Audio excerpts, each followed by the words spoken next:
मित्रांनो, SK story teller या चॅनलवर आपले स्वागत आहे. जर कोणी या कथेचा पहिला भाग पाहिला नसेल तर तो भाग पाहूनच दुसरा भाग पाहण्यास सुरुवात करावी. आणि जर कोणी या चॅनलवर पहिल्यांदाच आले असेल तर त्यांनी या चॅनलला सबस्क्राईब करून लाईक करण्यास विसरू नका. धन्यवाद.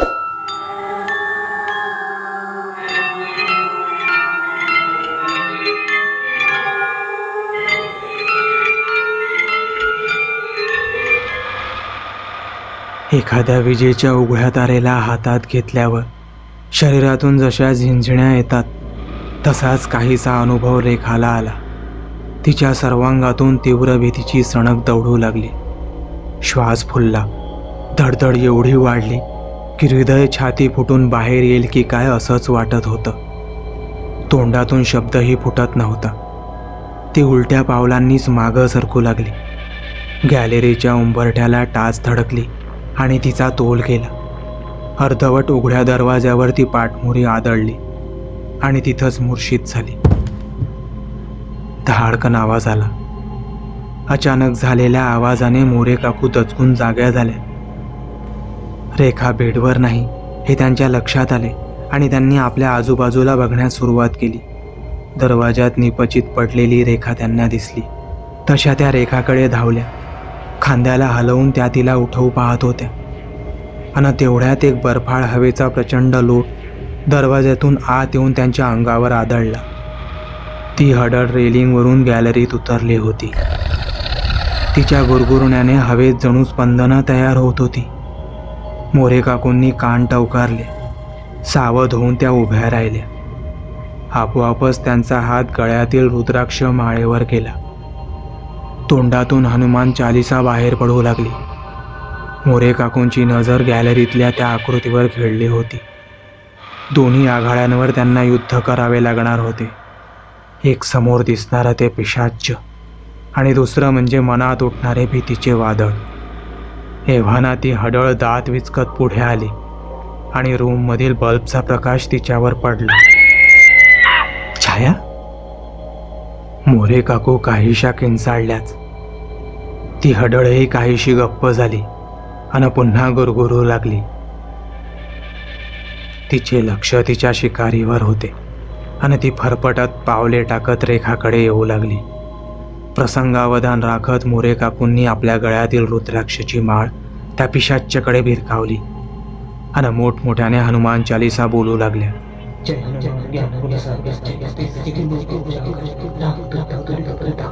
अंगावर एखाद्याने जिवंत साप टाकल्यासारखी त्या हडळीची अवस्था झाली. चरफडत तिने त्या माळेपासून आपली सुटका केली. आवाज वाचली. सोडणार नाही मी हिला. यावंच लागल माझ्या संग. काहीशी फणकारत त्या हडळीने गॅलरीतून उडी मारली आणि अंधारात दिसेनाशी झाली. सकाळचे 9 वाजले होते. अविनाश परत आला होता. झालेला प्रकार रेखानं त्याला सांगितला. दोघेही एका अनामिक भीतीनं जणू पंगू झाली होती. काय करावं अविनाशला समजत नव्हतं. हॉलमध्ये सोफ्यावर ते बोलत बसले होते. आपण एक काम करू रेखा, तू तुझं सामान पॅक कर. मी आजच तुला तुझ्या गावी सोडतो. काहीशा निर्धाराने तो रेखाला म्हणाला. ठीक आहे, मला इथं सुरक्षित वाटत नाही आहे. उजवा हात आपल्या पोटावर ठेवत काहीशी भावूक होत रेखा म्हणाली. तेवढ्यात बेडरूममधून मोरे काकू बाहेर आल्या. अरे बापरे, 9:30 होत आले की. फारच उशीर झाला उठायला. रात्री डोळा लागलाच नाही. ती मेली हडळ आली आणि झोपेचे 3:13 झाले माझ्या.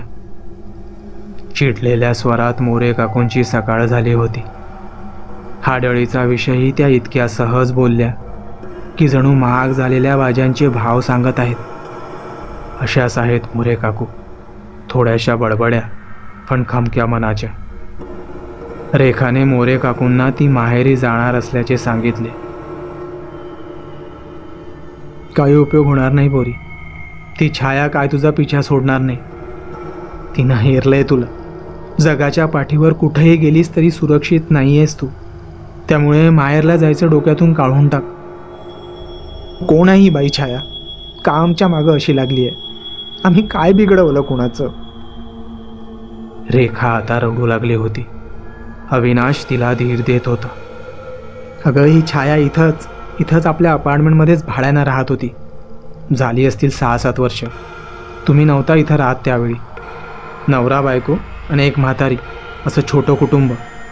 पण तिचा नवरा फार विचित्र, बेवडा होता, मेला. छायाला मारायचा दारू ढोसून, तिच्यावर संशय घ्यायचा. हे रोजचंच झाल्याने आजूबाजूवालेही आता लक्ष घालत नसत. अशीच एके रात्री त्यांची भांडणं झाली आणि तिला घरातनं बाहेर काढलं नवऱ्यानं. म्हातारीनेही त्याचीच साथ दिली आणि छाया घराबाहेर पडली. माहेर 700 किलोमीटरवर दूर विदर्भात. कुठं जाणार बिचारी? त्या समोरच्या खंडरमध्ये वर चढली आणि वरून उडी मारून जीव दिला बिचारीनं. सकाळी बॉडी सापडली. पोलीस आले. नंतर 2 दिवसांनी कळलं की ती गरोदर होती. स्तब्ध होऊन दोघेजण काकूंनी सांगितलेली हकीकत ऐकत होते. रेखाला फारच वाईट वाटले होते हे सर्व ऐकून. पण आपण जिला पाहिले ती छाया नव्हे हे विसरून चालणार नव्हतं. मोरे काकू पुन्हा बोलू लागले. तिच्या नवऱ्याला आणि सासूला अटक करून पोलीस घेऊन गेले. फ्लॅट रिकामा झाला आणि वर्षभरानंतर अपार्टमेंटमधील एका बाईला छाया रात्रीची पार्किंगमध्ये रडत फिरताना दिसली. त्यानंतर आणखी 2-3 दिसली. मग दुसऱ्या मजल्यावरच्या देशमुख आजोबांनी त्यांच्या एका मित्राला बोलावलं. काय बरं नाव त्यांचं आठवती नाही, पण त्यांनी पार्किंगमध्ये एक विधी केला. त्यानंतर ती अवदासा कुणाला दिसली नाही 5-6 वर्ष. आणि अचानक रात्री कुठून आली कुणास ठाऊक, बिळातून एखादा नाग आल्यासारखी. रेखा, हे माहिती नव्हतं का तुला? मला वाटलं कुणीतरी सांगितलं असेल तुला. मोरे काकू पेपर हातात घेत बोलल्या. पण आता काय करायचं काकू? मला खूप भीती वाटते. रेखाचा स्वर कातर झाला होता.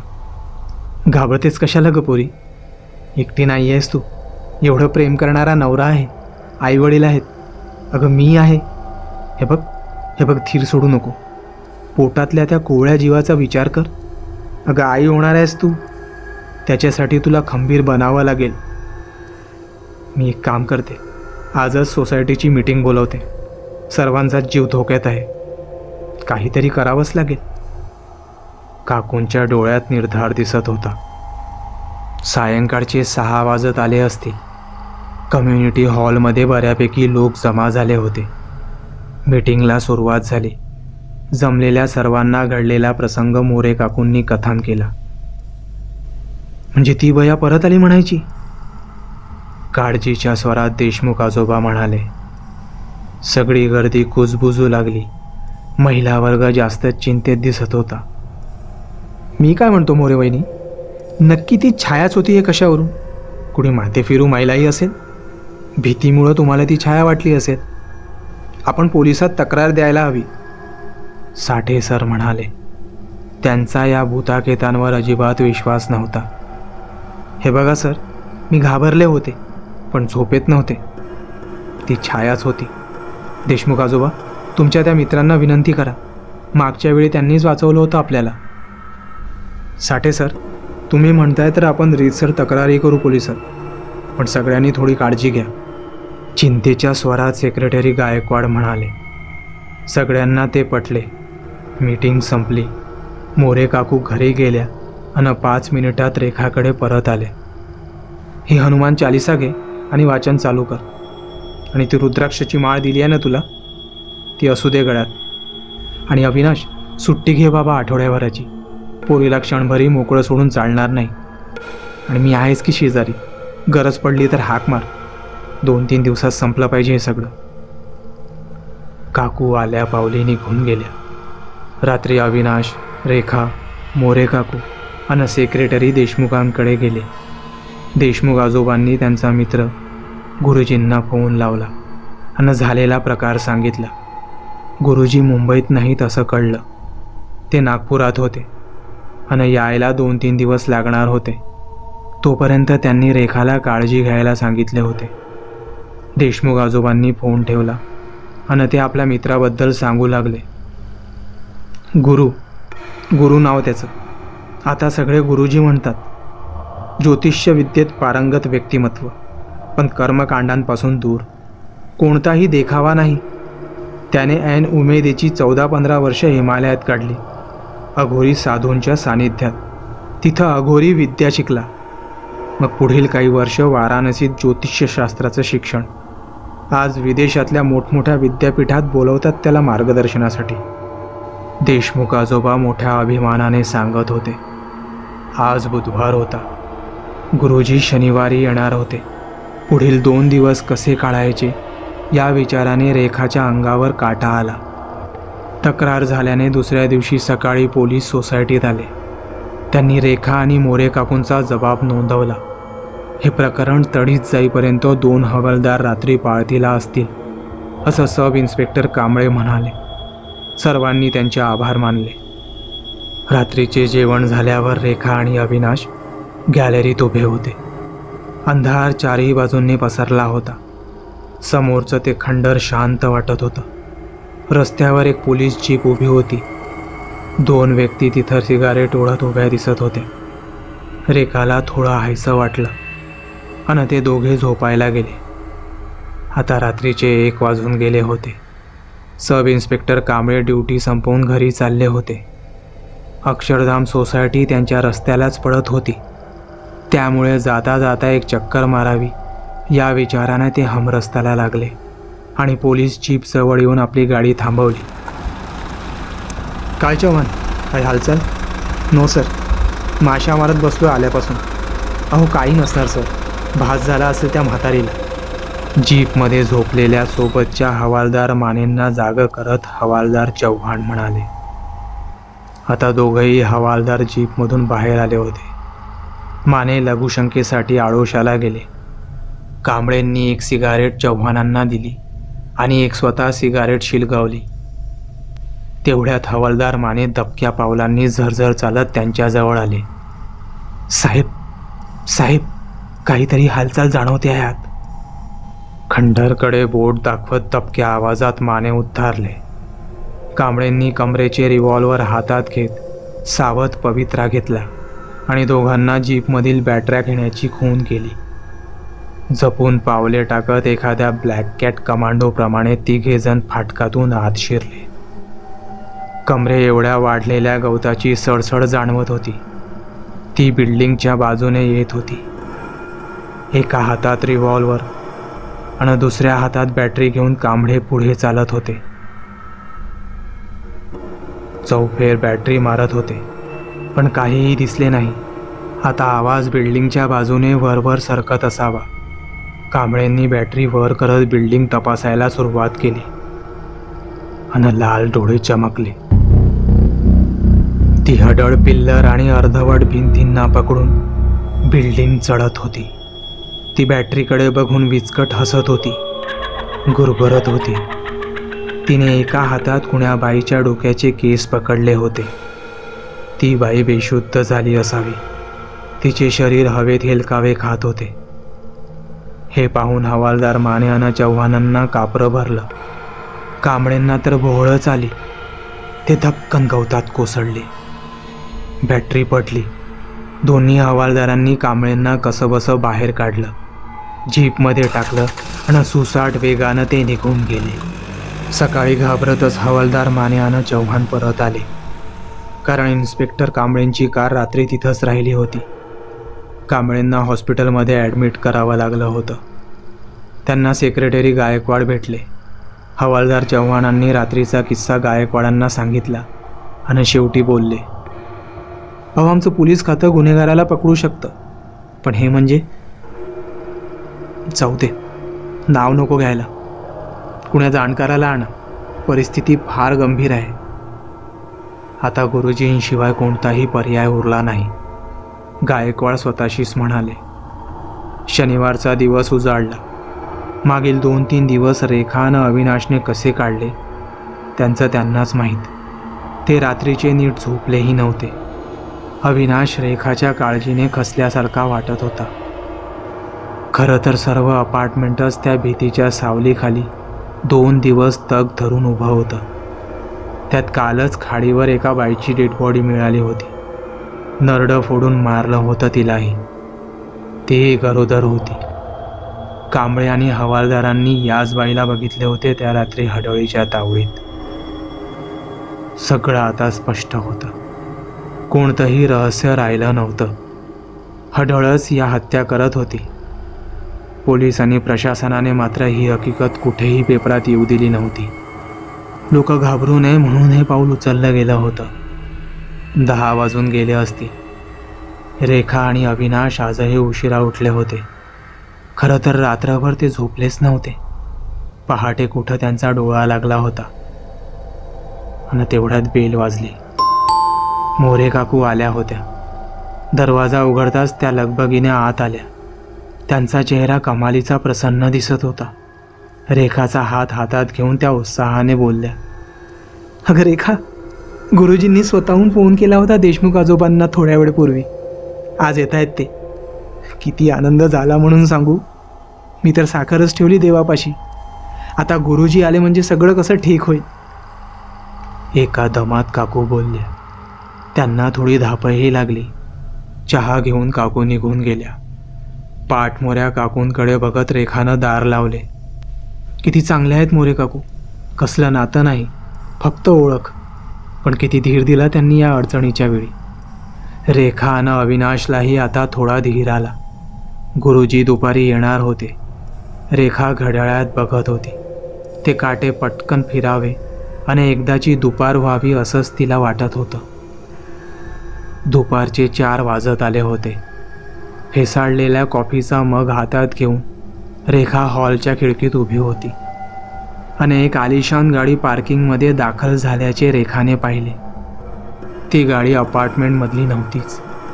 रेखा थोडं लक्ष देऊन बघू लागली. गुरुजी असावेत का? त्या गाडीमधून एक वयस्कर गृहस्थ उतरले. वय 65-70च्या आसपास असावं. उंची अंदाजे 6 फूट. गोरा वर्ण, उभट चेहरा, सतेज डोळे आणि तोंडावर प्रसन्न हास्य. सळपातळ बांधा. अंगावर एक बदामी रंगाचा सदरा आणि पांढरा पायजामा. हे नक्कीच गुरुजी असावेत रेखाला वाटत होतं. ते गृहस्थ गाडीतून उतरल्यापासून खंडरकडे एकटक पाहत होते.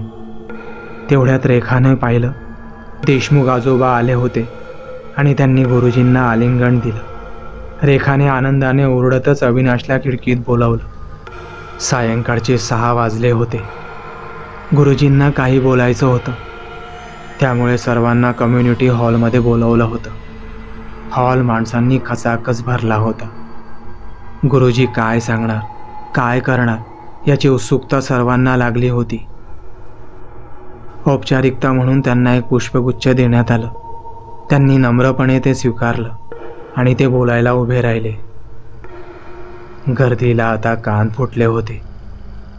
हे बघा मंडळी, हा सत्कार वगैरे ठीक आहे, पण याची काहीही गरज नाही. मी काय कोणी परका नाही आहे. नारायण आहे माझा मित्र, भाऊच म्हणा, म्हणूनच मी इथं आलो आहे. मी काय सांगतो आता ते नीट कान देऊ नये का? आपण इथं कुठल्याही आनंदोत्सवाला जमलो नसून एका विचित्र गोष्टीचा सामना कसा करायचा यासाठी इथं जमलो आहोत. हा एखाद्याच्या जीवनमरणाचा प्रश्न होऊ शकतो. त्यामुळे कोणीही कोणताही हलगर्जीपणा केलेला उपयोगाचा नाही. प्रत्येकाला आपापली जबाबदारी पार पाडावी लागेल. इथं आल्यापासून मला एक तीव्र नकारात्मक ऊर्जा जाणवते आहे. ही ऊर्जा, जिला तुम्ही भूत म्हणा, आत्मा म्हणा, हडळ, डाखीन, काहीही म्हणा, ती अघोर काळी शक्ती आहे. नारायणने मला जे काही सांगितलं त्यावरून ते पिशाच जास्त शक्तिशाली आहे हेच प्रतीत होतं. इथले नकारात्मक वातावरण त्याची साक्ष देत आहे. पण एक गोष्ट लक्षात ठेवा, जिथं काळोख आहे तिथं लख्ख प्रकाशही असतोच. आपल्या सर्वांना आज एक युद्धच लढायचं आहे. त्यांचे डोळे भेदक आणि बोलण्यात आत्मविश्वास ओसंडून वाहत होता. गुरुजींचा एक एक शब्द मातीत मुरणाऱ्या पाण्यासारखा गर्दीच्या कानात विरत होता. ते पुढं बोलू लागले. हे बघा, आपल्याला रेखाचा रक्षाविधी करावा लागेल, तोही आज रात्रीच. पण म्हणून संकट फक्त तिच्यावरच आहे असं समजण्याची चूक कुणीही करू नका. कारण मी फक्त रक्षाविधी करून थांबणार नाही. मी त्या हडळीला मुक्त करणार आहे, म्हणजेच कायमचा बंदोबस्त करणार आहे तिचा. लोकांनी उत्स्फूर्त टाळ्या वाजवल्या. पण एक गोष्ट लक्षात ठेवा, हा सर्व विधी जरी त्या अपूर्ण इमारतीत होणार असला तरी ते पिशाच्च खवळणार आणि ते इथेही येऊ शकतं. कुणाच्याही जीविताला धोका पोहोचू शकतो. लोक आता चांगलीच घाबरली होती.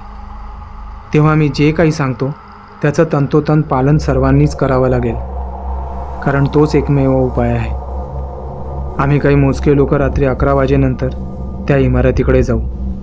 इथल्या लोकांना खरा धोका तेव्हा सुरू होईल. तेव्हा सर्वांनी लक्षात ठेवा, रात्री 11 नंतर ते सकाळी उजाळेपर्यंत कोणीही घराच्या बाहेर यायचं नाही. सर्व दारे खिडक्या बंद करायच्या.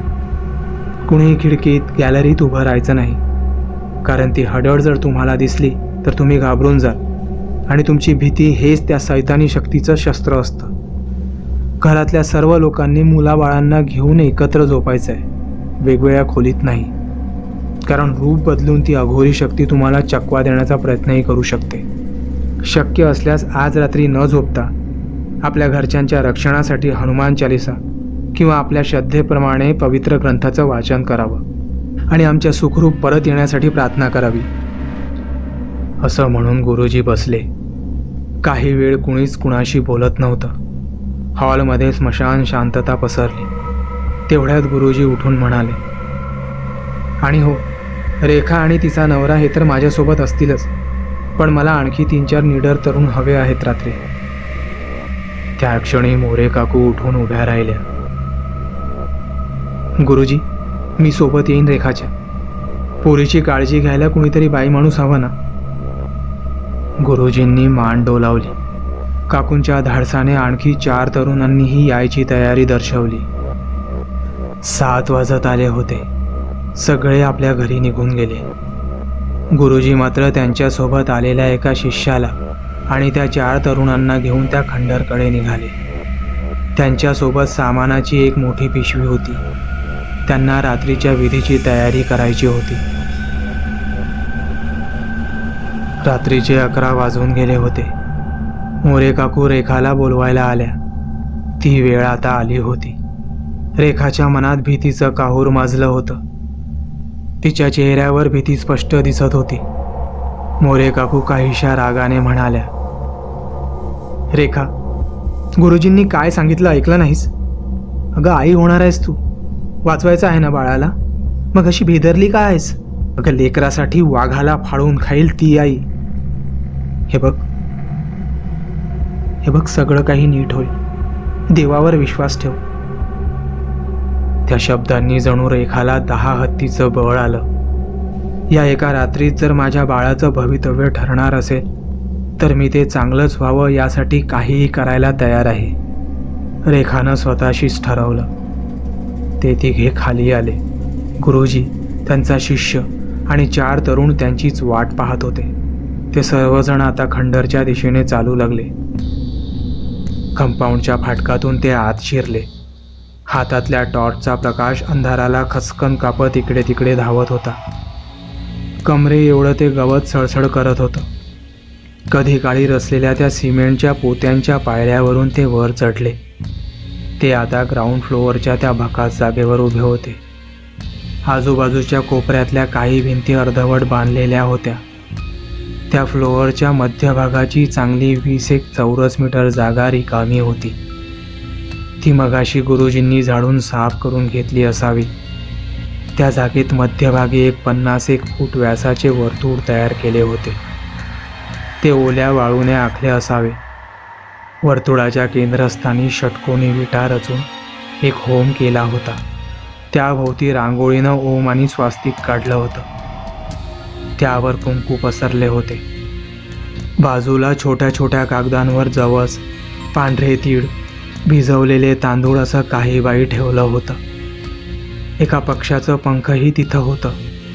घुबडाचं असावं बहुतेक. एक तुपाची समई ठेवली होती. गुरुजींचा शिष्य भरभर कामाला लागला.